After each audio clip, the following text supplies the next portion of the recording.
Yo Chelsea fans, welcome back to Bridge of Blue bareng gue Nanda Sugiono. Di video kali ini, gue akan merating para pemain ya. It's rating time seperti biasa, match antara Cardiff melawan Chelsea di quarter final Carabao Cup yang baru diselenggarakan tadi subuh ya.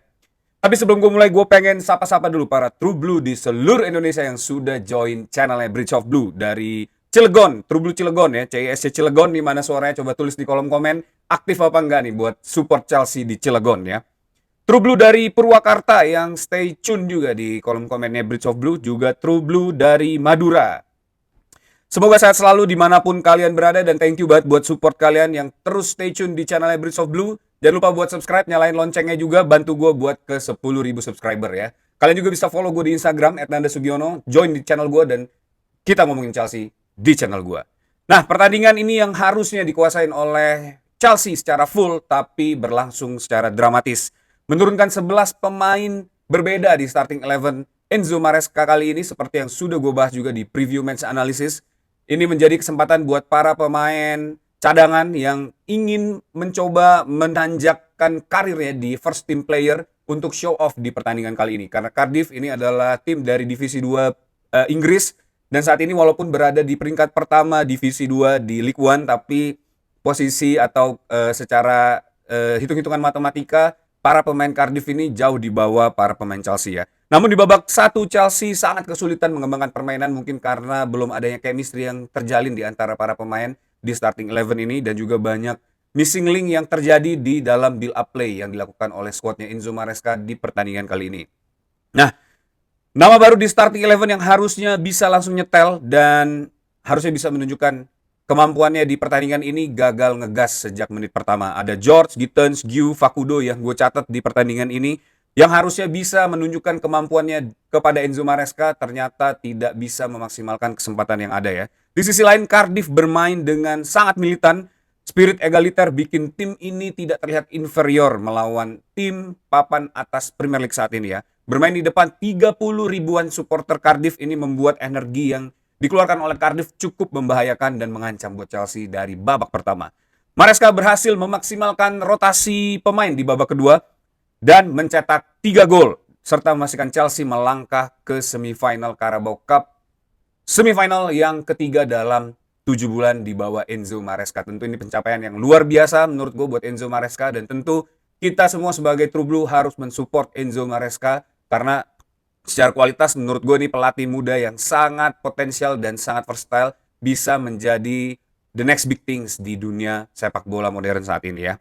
Bintang pertandingan ini Alejandro Garnacho yang baru masuk di babak kedua membuat instant impact walaupun menang besar ya. Beberapa pemain menurut gue juga gagal menampilkan kemampuan terbaiknya di match quarter final ini. Nah, gue bakal bahas lengkap performa para pemain di video ini, jadi jangan skip videonya. Jangan skip juga iklannya, bantu gue buat dapetin AdSense untuk upgrade device gue supaya bisa membuat konten yang lebih menarik buat kalian semua ya. Tapi sebelum gue mulai, buat kalian yang mau membeli jersey klasik dengan kualitas modern, seperti biasa scan QR Code yang ada di video ini, langsung ke jerseymegastore.id, pilih jersey favorit kalian dan check out menggunakan kode JMS10 untuk mendapatkan diskon 10%. Kita mulai aja buat posisi goalkeeper. Jorgensen untuk mungkin ketiga kali ya, atau kedua kali diturunkan sebagai starting 11 di pertandingan ini. Di quarter final ini Jorgensen menurut gue bermain dengan cukup solid di pertandingan ini. Gue akan kasih box hijau buat Jorgensen ya. Walaupun kebobolan 1 gol, tapi save krusial Jorgensen di sepanjang pertandingan ini cukup membuat perbedaan dari permainan melawan Cardiff.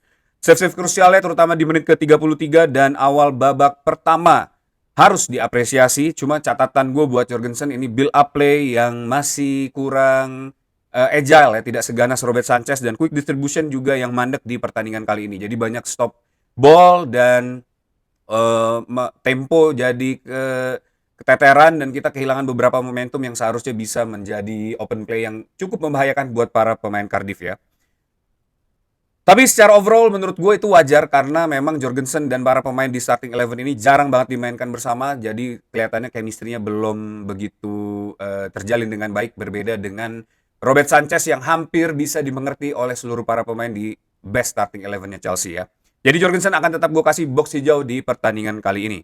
Buat duo center back dimainkan seperti yang gue prediksi di preview match Uncle Tosin kembali di starting 11 bersama Badiashile. Ini duo maut kalau kata orang-orang di sosial media ya. Tapi di pertandingan ini sayangnya dua pemain ini belum cukup maksimal, terutama karena adanya gol dari Cardiff yang menurut gue ini kelengahan dari kedua pemain ini. Jadi dua pemain ini akan gue kasih box kuning di pertandingan kali ini.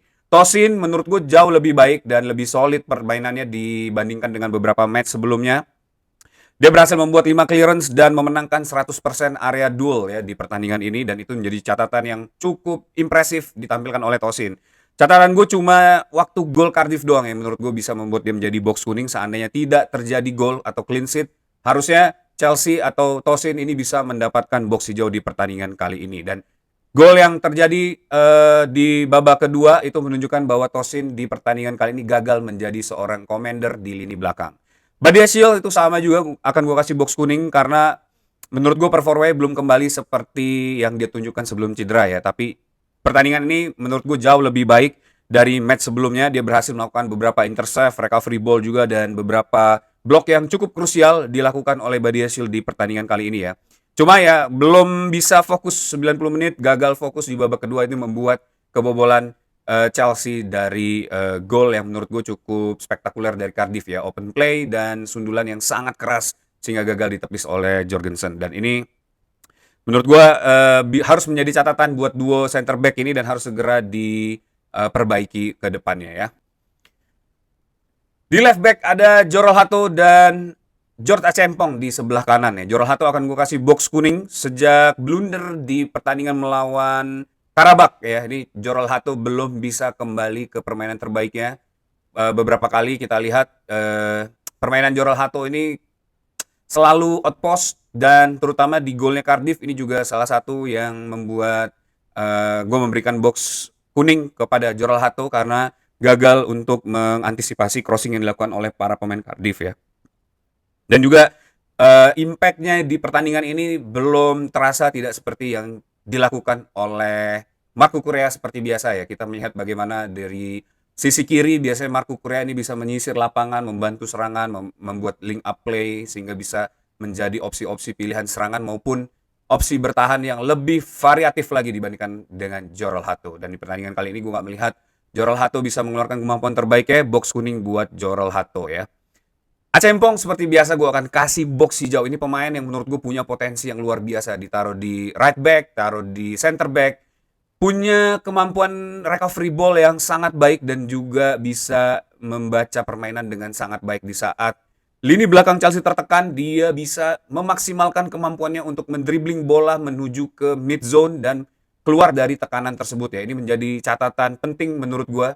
Bagaimana seorang anak muda ini bisa membaca permainan dengan sangat baik. Walaupun di beberapa momen George Achempong masih sering kehilangan bola karena mungkin terlalu banyak berpikir atau apa yang harus dilakukan.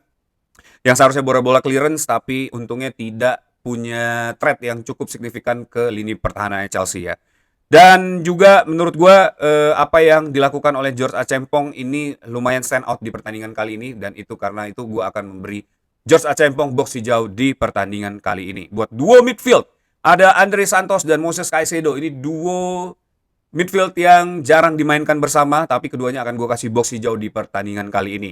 Andre Santos, seandainya dia tidak digeser ke posisi nomor 10 di babak kedua, mungkin akan gue kasih box kuning karena di babak pertama benar-benar hilang, tidak kelihatan, dan kelihatannya bingung ya antara triangle midfield kita ini, antara Caicedo, Santos dan Facundo ini nggak bisa melakukan link up play dengan sangat baik. Jadi Santos pun agak sedikit ragu-ragu karena Facundo kelihatannya agak maju mundur mengisi posisi, jadi kebanyakan out of position menurut gue. Jadi bola tidak mengalir dari lini tengah Chelsea di babak pertama, lebih banyak mengarah ke bagian-bagian sayap, terutama Eric George dan juga Jimmy Gittens, di mana keduanya nggak bisa memanfaatkan peluang dengan sangat baik dan gagal melakukan link up play karena banyaknya para pemain yang outpost di babak pertama ya. Tapi overall setelah dia dipindah ke posisi nomor 10, menurut gue impact-nya lebih kelihatan lagi dan bisa memainkan peran dengan sangat baik ya, mengeluarkan kemampuan terbaiknya, juga keluar dari tekanan para defense-nya Cardiff. Ini membuat catatan yang sangat penting, dan Andre Santos kelihatannya bisa dengan nyaman dimainkan di posisi nomor 10 karena aliran bola setelah Santos di taruh di posisi nomor 10, dia berhasil menciptakan 1 assist dan juga mengalirkan bola dengan sangat baik ya. Moises Caicedo seperti biasa bermain dengan sangat baik walaupun dia stand out sendirian di lini tengah ya. Maju mundur, nggak punya support, nggak punya backup, tapi kemampuannya selalu di atas rata-rata. Dan ini yang gue sangat rindukan dari Moises Caicedo di pertandingan-pertandingan yang beberapa match sebelumnya ya, saat dia di suspend ya. Walaupun dia terkena kartu kuning, dan gue takut dia terkena kartu merah karena dia bermain full 90 menit, tapi overall menurut gue kemampuan Moises Caicedo dalam mengembangkan permainan ini seperti biasa luar biasa ya. Jadi box hijau buat Moises Caicedo. Di left wing dan right wing ini ada Jimmy Gittens dan Tariq George. Buat Jimmy Gittens akan gue kasih box merah di pertandingan kali ini. Tariq George akan gue kasih box kuning di pertandingan kali ini ya. Gittens nggak ada impact. Gue tahu Gittens adalah pemain muda yang punya skill set yang komplit, punya kemampuan yang luar biasa, tapi kelihatannya emang dia masih terlalu banyak mikir ya dalam first touch maupun apa yang harus dilakukan buat end product dan lain-lain. Mungkin karena memang dia belum memiliki link up play yang baik, atau mungkin memang komunikasi antar para lini serang di pertandingan ini gagal total. Jadi gue nggak melihat Jimmy Gittens bisa mengeluarkan kemampuan terbaiknya ya.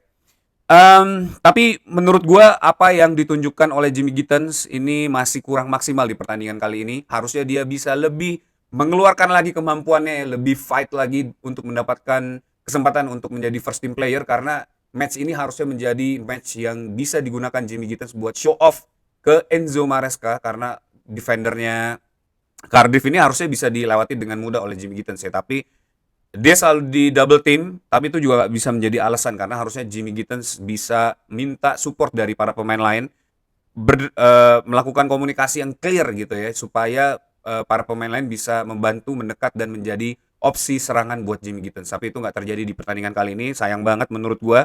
Jadi gue akan kasih box merah buat Jimmy Gittens, dan gue berharap skill yang dia miliki ini bisa berkembang dengan baik di musim ini ya. Tapi ya kita tahu banyak juga di beberapa musim sebelumnya para pemain yang baru masuk ke Chelsea, terutama ke sistem yang agak rumit seperti Enzo Maresca ini, memang butuh waktu untuk melakukan adjustment ya. Kita bisa lihat Marco Correa, terus juga ada Enzo Fernandez, juga termasuk Malo Gusto yang saat ini sudah mulai lebih mature lagi ya. Dan terakhir Madueke yang akhirnya pindah juga, dan Pedro Neto yang awalnya juga agak sedikit kesulitan berkembang, tapi akhirnya bisa mengeluarkan kemampuan terbaiknya dan lebih mengerti lagi sistem dari Enzo Maresca. Nah, gue berharap semoga Jimmy Gittens ini bisa segera lebih memahami tentang struktur organisasi dari permainan ini sehingga dia bisa mendapatkan support yang maksimal dan mengeluarkan kemampuan terbaiknya ya. Tariq George ini akan gue kasih box kuning. Di babak pertama menurut gue salah satu pemain yang stand out ini adalah Tariq George ya, tapi entah kenapa sayang dia diganti di menit babak kedua. Padahal menurut gue salah satu yang sangat eksplosif di pertandingan ini adalah Tariq George dan punya fighting spirit tinggi. Ini juga Tariq George ya, tapi ya keputusan mengganti dia dengan Garnacho ternyata cukup tepat ya, walaupun gue berharap tadinya Jimmy Gittens yang harusnya digantikan selain Tariq George. Mungkin karena ada ada desas-desus bahwa Tariq George ingin segera hengkang dari Chelsea, jadi menurut Enzo Maresca mungkin agak sedikit wasting time memainkan Tariq George di posisi ini, atau mungkin dia takut cedera ya, kita nggak tahu juga ya. Tapi ya itu, Tariq George juga sama seperti Jimmy Gittens ya, kurang bisa memaksimalkan support dari para pemain lain. Padahal ada Acempong yang selalu mencoba untuk membackup dia dari belakang, tapi sayangnya nggak punya link up play yang lebih baik lagi ya di pertandingan kali ini ya. Dan ya salah satunya juga kesulitan dari posisi Facundo yang selalu out of possession ketika Tariq George melakukan cutting inside. Nggak ada backup atau opsi yang bisa ditawarkan oleh Facundo ya. Jadi ini juga menjadi catatan juga buat dua pemain ini. Seandainya kedepannya dimainkan bareng lagi supaya bisa lebih smooth lagi ya organisasinya di pertandingan berikutnya. Box kuning buat Tariq George ya. Facundo Buonanotte di posisi nomor 10 ini akan gue kasih box kuning seandainya dia tidak memberikan assist kepada Garnacho dari recovery ball yang dia lakukan. Gue mungkin akan kasih box merah buat Facundo ya. Tapi akhirnya dia bisa memberikan assist, dan di babak kedua ya 10 menit sebelum dia diganti dia punya impact yang lumayan signifikan, agak sedikit lambat ya, seperti adjustment gamenya itu kelihatannya nggak bisa langsung nyetel, dan ini sangat gue sayangkan, padahal ini adalah momen yang sangat tepat buat Facundo untuk menunjukkan ke Enzo Maresca bahwa dia masih sangat worth it untuk dipertahankan di Chelsea. Setelah 5 game atau 6 game nggak pernah dimainin, ini adalah kesempatan terbesar yang bisa dia miliki, tapi menurut gue dia gagal untuk memanfaatkan kesempatan ini ya. Apalagi di babak pertama, ini banyak banget build up play yang gagal karena kinerja yang tidak maksimal dari Facundo, kehilangan bola, gagal setup, stop play, dan itu membuat ritme yang berantakan banget di babak pertama ya. Sisanya ya, karena dia sudah memberikan assist, menurut gue dia cukup dikasih ke box kuning ya. Nah, cuma gue mau minta pendapat kalian, apakah pemain pinjaman seperti Facundo Buonanotte ini worth it untuk dimainkan di pertandingan ya, diberi menit bermain? Karena menurut gue eh, kita masih memiliki para pemain akademi, terutama di pertandingan seperti melawan Cardiff ini, seperti Reggie Walsh yang menurut gue masih jauh lebih bisa punya impact ya, dan lebih tenang lagi dalam mendistribusikan bola dibandingkan Facundo ini. Dan sayangnya Reggie Walsh nggak dimainkan di pertandingan di melawan Cardiff ini, padahal menurut gue Reggie Walsh sih jauh lebih siap dibandingkan Facundo untuk memainkan sistemnya Enzo Maresca. Nah, coba tulis di kolom komen menurut kalian, apakah Facundo Buonanotte ini cocok untuk terus dimainkan dan dipertahankan di Chelsea? Karena gue pribadi, gue nggak melihat positive side dari loan yang dilakukan oleh Chelsea buat Facundo ini ya. Nah, di posisi nomor 9 Mark Yu, ini akan gue kasih box merah karena nggak punya impact. Punya beberapa peluang tapi nggak bisa dimaksimalkan, juga gagal menjadi channeling play seperti yang biasa dilakukan oleh striker nomor 9 konvensional Chelsea, nggak punya opsi-opsi attack, dan menurut gue nih dia membuang kesempatan yang sangat baik ya untuk melakukan show off ke Enzo Maresca. Sudah berapa kali berarti dari pertandingan melawan Bournemouth, terus juga pertandingan ini Mark Yu menurut gue memang kelihatannya harus diberi jam terbang dulu di bulan Januari ini untuk dipinjamkan ya. Dan mungkin kita bisa memilih opsi lain untuk mendatangkan striker baru, atau mungkin menaikkan beberapa striker akademi ke first team player untuk rotasi ya. Karena Mark Yu kalau terus dipertahankan, menurut gue dia nggak akan bisa mengeluarkan kemampuan terbaik ya, karena pressure udah terlalu gede dan kelihatannya juga dia nggak bisa blend in di dalam sistemnya Enzo Maresca ya. Semoga kedepannya Mark Yu bisa segera tune in, padahal dia sudah ada di Chelsea dari musim lalu dan sering dimainkan di Conference League. Harusnya kesempatan ini bisa dimaksimalkan oleh Mark Yu ya. Nah, buat para pemain pengganti, ini ada Joe Pedro yang masuk menggantikan Mark Yu, akan gue kasih box kuning. Walaupun memberikan 1 assist ke Garnacho, tapi 0 shoot di 45 menit. Menurut gue nih harus dipertanyakan Joe Pedro ya. Karena apakah dia terlalu sibuk untuk turun ke bawah, channeling play untuk membantu lini tengahnya Chelsea, padahal pada saat itu kita udah memiliki Andre Santos, Facundo, dan lain-lain ya. Tapi ya itulah, gue nggak melihat impact juga terhadap permainannya Joe Pedro, makanya gue kasih box kuning di pertandingan kali ini. Coba menurut kalian apakah box kuning atau box hijau yang harus diberikan ke Joe Pedro di pertandingan kali ini? Coba tulis di kolom komen di bawah ya. Pedro Neto yang menggantikan Gittens di menit ke-65 akan gue kasih box hijau ya. Instant impact dari Pedro Neto, 1 gol yang luar biasa keren menurut gue, tendangan apakah itu deflect atau enggak, tapi apapun itu end product yang dibuat oleh Pedro Neto ini luar biasa, dan lagi-lagi menegaskan bahwa Pedro Neto ini adalah salah satu pemain yang punya impact signifikan dan sangat berpengaruh di Chelsea pada saat ini ya. Dan menurut gue ya itu menjadi satu catatan juga ya buat para fans yang sampai saat ini masih sedikit meragukan Pedro Neto. Come on man, menurut gue Pedro Neto ini udah luar biasa maksimal di musim ini. Dan interview post match yang menurut gue nih makin membuat gue cinta sama Pedro Neto ya. Dia bilang we are Chelsea, we want to win trophy. Dan ini menurut gue luar biasa. Proper Charles ya, Pedro Neto ini udah berubah menjadi seorang proper Charles. Mestinya gue bisa naikin ke box biru, karena Pedro Neto hanya main kurang dari 30 menit dan impactnya sangat signifikan. Coba, menurut pendapat kalian, Pedro Neto apakah harus diberi box biru atau cukup dengan box hijau di pertandingan kali ini? Tulis di kolom komen di bawah ya. Malo Gusto masuk menggantikan Facundo Buonanotte di menit ke-65, akan gue kasih box kuning, karena kalah area ya, terutama saat gol dari Cardiff itu, padahal dia sudah turun ke bawah, tapi sayang dia kelihatannya lengah dan tidak bisa mengcover area defense sehingga terjadi gol Cardiff. Dan menurut gue dia juga belum cocok untuk dimainkan di posisi midfield ya. Dia lebih baik dimainkan dari posisi back kanan, terus pelan-pelan tumbuh dalam permainan, berkembang menjadi seorang midfield ya. Itu jauh lebih efisien dan impactful dibandingkan langsung dipasang di posisi midfield seperti yang dimainkan oleh Malo Gusto di pertandingan melawan Cardiff. Alejandro Garnacho masuk di menit ke-45 menggantikan Terrick George ya. Berhasil membuat brace di pertandingan kali ini, 2 gol dan impact yang sangat signifikan, menjadi inisiator serangan setelah Chelsea kelabakan di babak pertama, struggling banget melawan Cardiff yang wah gue juga out of word ya. Maksud gue melawan Cardiff di babak pertama kita nggak bisa nyiptain gol, harus memainkan first team player, dan ini baru menjadi bukti bahwa seorang Alejandro Garnacho ini sudah punya pos sebenarnya ya di starting 11-nya Chelsea. Tadi gue pikir Jimmy Gittens bisa menggeser posisi Garnacho karena Jimmy Gittens juga punya skill yang cukup komplit ya dibandingkan Garnacho. Tapi dengan masuknya Garnacho dan dimainkannya Jimmy Gittens di pertandingan ini benar-benar jomplang banget memperlihatkan bagaimana seorang kualitas Alejandro Garnacho, dan yang kita beli dengan harga yang menurut gue sangat worth it dari Manchester United. Thank you King MU ya sudah memberikan Garnacho, dan gue happy banget melihat pertandingan ini, apalagi melihat kemampuan Garnacho ya, dan bisa memaksimalkan seluruh support yang ada di pertandingan. Ada Jopet, Hato, Santos, Neto, ini yang benar-benar diutilize oleh Alejandro Garnacho untuk membuat ruang dan opsi serangan yang bisa dia lakukan ya. Buat pertandingan ini menurut gue dia adalah top player, dan akan gue kasih box biru buat Alejandro Garnacho. Selamat, ini kedua kalinya Garnacho mendapatkan box biru di Rate the Player gue, dan ini menjadi saat-saat yang menurut gue cukup optimis bisa melihat dia berkembang menjadi seorang top player di Premier League. Seandainya dia terus mengembangkan diri, menyempurnakan end product, dan tampil dengan konsisten ya. Ini dia Flair yang udah lama gak gue lihat di Chelsea, back sayap yang sangat eksplosif, dan semoga aja dia bisa menjadi goal scoring winger yang sudah kita rindukan ya. Bravo buat Alejandro Garnacho ya. Nah, coba kasih pendapat kalian tentang Alejandro Garnacho di match ini. Apakah dia layak mendapatkan box biru atau sebenarnya dia bermain so-so aja? Tulis di kolom komen di bawah ya.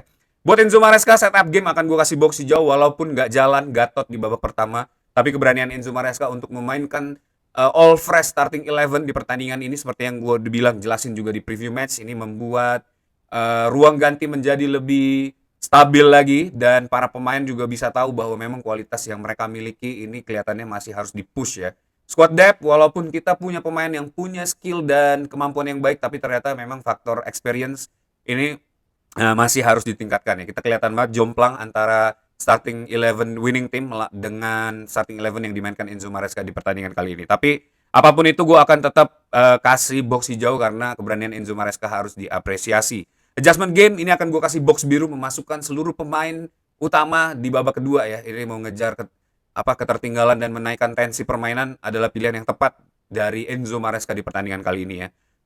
Dan buat link up play, ini akan gue kasih box kuning ya, karena gagal total di babak pertama. Enzo Maresca seakan tidak mempersiapkan tim yang akan dia turunkan ya. All new starting 11 ini kelihatannya masih bermain sendiri-sendiri, nggak punya link up play, nggak punya combination play, sehingga gagal berkembang di babak pertama. Dan ini menjadi catatan penting seandainya Maresca ingin melakukan full rotation, heavy rotation yang seperti dilakukan di melawan Cardiff ini. Semoga kedepannya bisa lebih dikembangkan lagi setup gamenya supaya para pemain ini punya link up play yang baik dan bisa mengembangkan permainan ya. Nah itu dia, bagaimana menurut kalian Rate the Player kali ini? Apakah layak para pemain ini mendapatkan box berwarna hijau atau biru, atau seharusnya mereka di downgrade menjadi box berwarna merah? Coba tulis di kolom komen di bawah. Kasih pendapat kalian juga, ramein kolom komennya, dan support gue terus. Ya, that's it video for today. Thanks for watching guys. Buat kalian yang suka sama video ini, jangan lupa buat like, tulis juga pendapat kalian di kolom komen. Dan yang paling penting, klik tombol subscribe, nyalain loncengnya supaya kalian nggak kelewatan berita-berita terupdate mengenai Chelsea di channel Bridge of Blue. Kalian juga bisa follow gue di Instagram, @nandasugiono, join ke channel gue, karena gue selalu ngomongin soal Chelsea di channel gue. Tetap dukung Chelsea, once blue, always be blue, up the Chelsea.